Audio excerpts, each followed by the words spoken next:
Untuk banyak selawat, untuk banyak zikir, untuk banyak la ilaha illallah tak boleh dibayar. Tidak boleh dibayar dengan pangkat, dengan kemasyhuran, dengan duit. Tak boleh. Dia mesti dengan keikhlasan. Upahlah 100,000 sebulan untuk orang tu berselawat sehari 10,000. Tak boleh.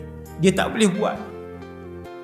Memerlukan hidayah daripada Allah Subhanahu wa ta'ala.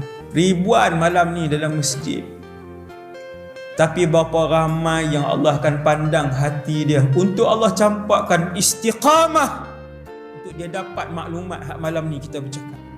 Maka duduk dalam majlis yang penuh dengan malaikat ni, insya-Allah mintalah sekarang dengan Allah Subhanahu wa taala untuk Allah bimbing hati kita sampai kita bertemu dengan Allah Subhanahu wa taala. Tak ramai Allah pilih. Tak ramai Allah pilih. Ramai yang hadir, tapi tak ramai yang akan dipilih untuk istiqamah dalam mengerjakan satu-satu ibadat.